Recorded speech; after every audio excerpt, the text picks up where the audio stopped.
പ്രിയ സുഹൃത്തുക്കളെ, നല്ല ഒരു തെളിമയുള്ള സുപ്രഭാതം ഏവർക്കും നേരുന്നു. മലയാളത്തിൻ്റെ ഹൃദയത്തിൽ പച്ചിപ്പോടെ നിലനിന്ന ഒത്തിരി എഴുത്തുകാരുണ്ട്. എന്നാൽ ജൂലൈ മാസം 5-ാം തീയതി മണ്ണിനെ വിട്ടുപോവുകയും മനസ്സിൽ നിന്ന് അകലാതെ നിൽക്കുകയും ചെയ്യുന്ന ബേപ്പൂരിൻ്റെ സുൽത്താനുണ്ട്, വൈക്കം മുഹമ്മദ് ബഷീർ. തലയോലപ്പറമ്പിലാണ് ജനനമെങ്കിലും അദ്ദേഹത്തിൻ്റെ ജനനം ഇന്ന് നിലനിൽക്കുന്നത് മലയാളികളുടെ മാത്രം മനസ്സിലല്ല.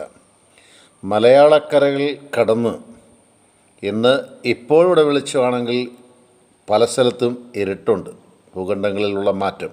പക്ഷെ അവിടെയൊക്കെ ബഷീർ ജീവിച്ചിരിപ്പുണ്ട്. അതായിരുന്നു ബഷീർ എന്ന് പറയപ്പെടുന്ന വ്യക്തിയുടെ വ്യക്തിപ്രാഭവം. തൻ്റെ തൂലികയിൽ നിന്ന് പിറന്നു വീണ അക്ഷരങ്ങൾക്കൊക്കെ ജീവനുണ്ടായിരുന്നു. അദ്ദേഹത്തിൻ്റെ നോവലുകൾ നെഞ്ചിലേറ്റിയവരാണ് മലയാളികളും ഇതര ഭാഷക്കാരും.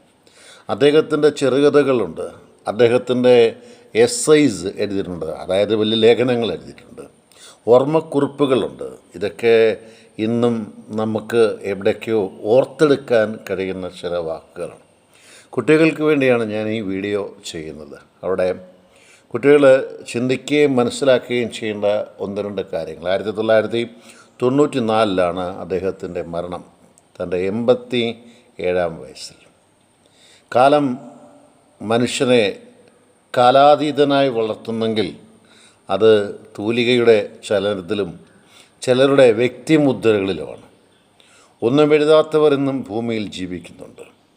ഒന്നും എഴുതിയിട്ടില്ല. യേശുക്രിസ്തു ഒന്നും എഴുതിയതായി നമ്മൾ കാണുന്നില്ല. പക്ഷേ യേശുക്രിസ്തു നിത്യമായി ജീവിക്കുന്നുണ്ട്. അങ്ങനെ ഒരുപാട് പേര് നമുക്ക് എടുത്തു പറയാൻ സാധിക്കുന്നുണ്ട്. അവരെയൊക്കെ മനസ്സിലെടുത്തത് മനുഷ്യരാണ്. അവർ പിന്നെ കൃതികൾ നിർമ്മിച്ചു എന്നതാണ്. മുഹമ്മദ് നബി എന്തെങ്കിലും എഴുതിയിട്ടുണ്ടോ എന്ന് ചോദിച്ചാൽ അതിനെക്കുറിച്ച് വ്യക്തമായ ഒരു ധാരണ എനിക്കില്ല. ഏറ്റവും വലിയ യാത്രികൻ അമേരിക്ക കണ്ടുപിടിച്ച ആൾ എന്തെങ്കിലും എഴുതിയിട്ടുണ്ടോ എന്ന് ചോദിച്ചാൽ അതും അറിഞ്ഞുകൂടാ. പക്ഷെ അവരൊക്കെ ജീവിച്ചിരിക്കുന്നുണ്ട്. പെല എന്തെഴുതി? പക്ഷെ പെല ജീവിക്കുന്നില്ലേ? അങ്ങനെ ജീവിക്കുന്ന കുറേ ആളുകൾ ഭൂമിയിലുണ്ട്. അവരുടെ കയ്യൊപ്പുകൾ പതിഞ്ഞ മനസ്സിൽ നിന്ന് അടർന്നു വീണ വാക്കുകൾക്ക് ജീവൻ സ്ഫുരിക്കുന്നത് കൊണ്ടാണ് ഇന്നും നമ്മൾ അവരെയൊക്കെ ഓർക്കുന്നത്. കുട്ടികളെ ഞാൻ 1-2 കാര്യങ്ങൾ ഓർമ്മിപ്പിക്കുന്ന ഇതാണ്. ബാല്യകാല സഖി ഓർമ്മിക്കാത്ത കുഞ്ഞുങ്ങളില്ല, വായിക്കാത്ത കുഞ്ഞുങ്ങളില്ല.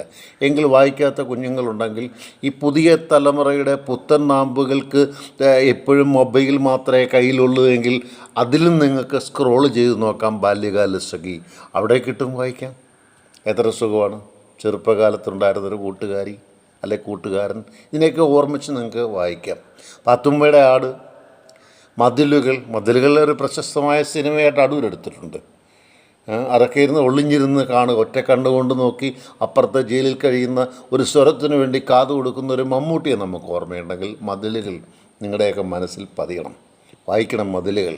എൻ്റെ ഉപ്പുപ്പായ്ക്ക് ഒരു ആനയുണ്ടായിരുന്നു. എത്ര വലിയ സ്വപ്നമാണ്. എൻ്റെ ഉപ്പുപ്പായ്ക്ക് ഒരാനയുണ്ടായിരുന്നു.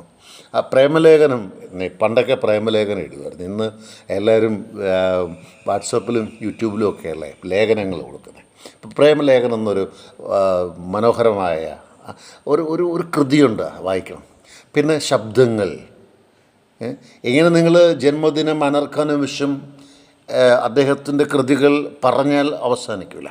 ഇന്ന് ജൂലൈ 5-ാം തീയതി അദ്ദേഹത്തിൻ്റെ ഒരു ചെറിയ കൃതിയെങ്കിലും ഏതെങ്കിലും കൊച്ചുകുട്ടി എടുത്ത് വായിക്കുന്നെങ്കിൽ അതിനെ ഞങ്ങളൊക്കെ സന്തോഷത്തോടെ സ്വീകരിക്കും. അദ്ദേഹത്തിന് പത്മശ്രീ കിട്ടി.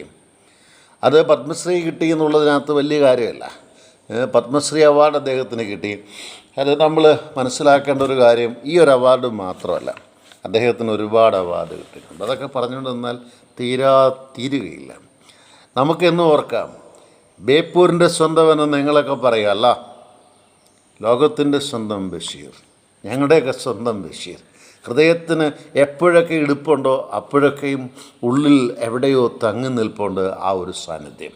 അതുകൊണ്ട് കൊച്ചുകുട്ടികളാകുന്ന എല്ലാവർക്കും ഇന്ന് ബേപ്പൂരിൻ്റെ സുൽത്താൻ, ഇന്ന് അദ്ദേഹത്തിൻ്റെ അനുസ്മരണം നിലനിർത്തിക്കൊണ്ട് അദ്ദേഹത്തിൻ്റെ വീട് ഒരു മ്യൂസിയമായിട്ട് കൊടുത്തിരിക്കുക. 2 മക്കളാണ്, ഒരു ഡോക്ടറുണ്ട്. അപ്പം അനീഷ് എന്നാന്ന് തോന്നുന്നു, അനീഷ് ബഷീർ എന്ന് മറ്റാന്ന് തോന്നുന്നു പേര്.